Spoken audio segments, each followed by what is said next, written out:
तहज्जुद पढ़ते हैं और दिन में वो रोज़ा रखते हैं, उनको तो अपनी बीवी बच्चों से कोई मतलब ही नहीं है। हज़रत सलमान फ़ारसी समझ गए क्या मसला है। थोड़ी देर के बाद हज़रत अबू दरदा आए घर में, रोज़ा रखे हुए थे, वो नफिल रोज़ा था, रोज़ा रखे हुए थे। दस्तरखान बिछाया और हज़रत सलमान फ़ारसी से कहा कि खाना खा लीजिए। हज़रत सलमान फ़ारसी ने कहा मैं खाना नहीं खाऊंगा, पहले आपको भी खाना पड़ेगा। बोले मैं रोज़ा हूँ। कहा नहीं, आपको रोज़ा तोड़ दीजिए, आप साथ पे खाना खाएं। हज़रत सलमान फ़ारसी ने ज़बरदस्ती उनका रोज़ा तोड़वाया। इससे एक मसला ये भी पता चला कि नफली रोज़ा, रमज़ान के रोज़े की बात नहीं हो रही है, नफली रोज़ा तोड़ा भी जा सकता है अगर कोई ऐसी मसलहत आ जाए। सलमान फ़ारसी ने रोज़ा तोड़वाया, दोनों दोस्तों ने रोज़ा तोड़ा, साथ में खाना खाया।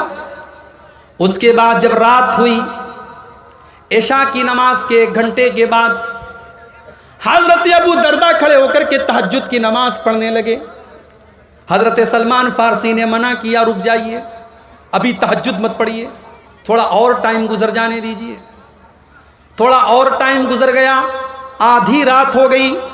फिर हज़रत सलमान ने कहा, हज़रत अबू दरदा खड़े होने लगे। हज़रत सलमान ने कहा अभी रुक जाइए, अभी तहज्जुद का टाइम नहीं हुआ है।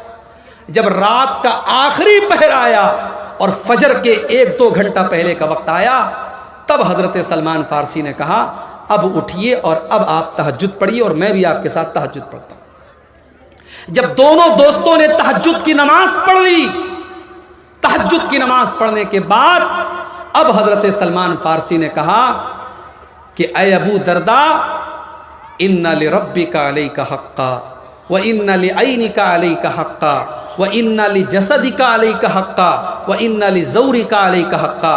ऐ अबू दरदा, आपकी आँखों का भी हक़ है, आपकी बीवी का भी हक़ है, आपके मेहमान का भी आपके ऊपर हक़ है, आपके शरीर का भी आपके ऊपर हक़ है और आपके रब का भी आपके ऊपर हक़ है। आप नमाज पढ़ते हैं, बहुत अच्छी बात है, आप तहज्जुद पढ़ते हैं, बहुत अच्छी बात है, मगर अपने जिस्म का भी ख्याल रखिए, अपनी बीवी का भी ख्याल रखिए, अपने मेहमान का भी ख्याल रखिए, सबको सबका हक़ दीजिए।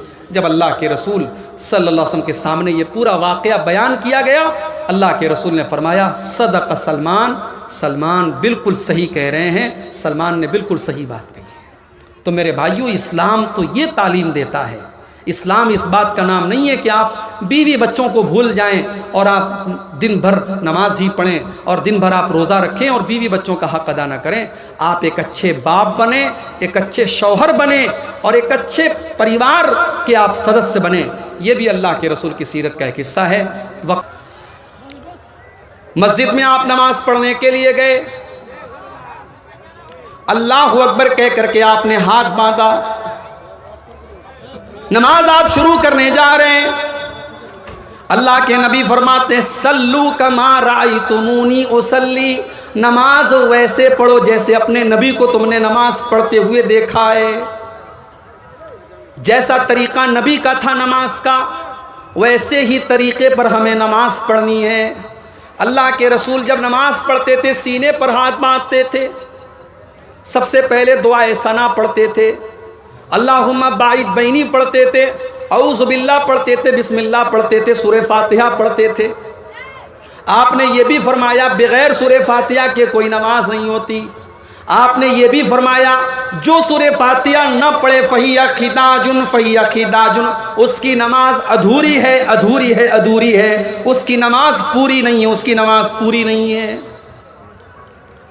उसके बाद अल्लाह के नबी कोई और सूरत पढ़ते, फिर आप रुकू में जाते और रुकू में जाने के पहले आप रफ़ा यदैन करते, अपने दोनों हाथों को उठाते कंधे तक।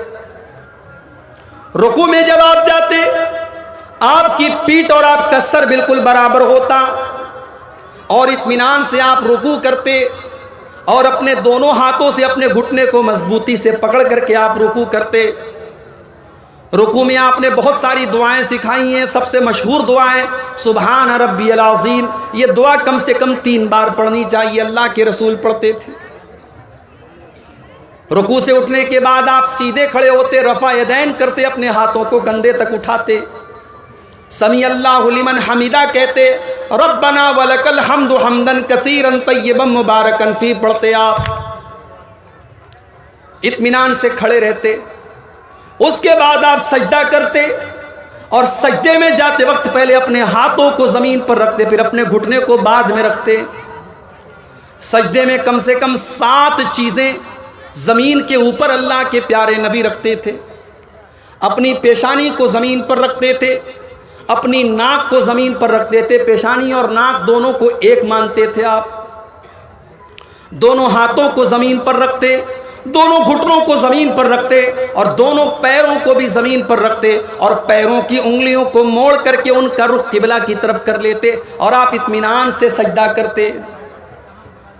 सजदे में आपने केहुनियों को ज़मीन पर बिछाने से मना किया और आपने फरमाया कुत्ते की तरह अपने हाथों को सजदे में ज़मीन पर बिछा करके सजदा न करो।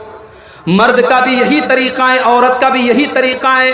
औरत भी सजदा ऐसे ही करेगी जैसे मर्द करता था। कोई भी सही हदीस ऐसी नहीं कि मर्द का सजदा करने का तरीक़ा अलग और औरत का तरीक़ा अलग है। दोनों का तरीक़ा सेम होगा, दोनों का तरीक़ा एक होगा।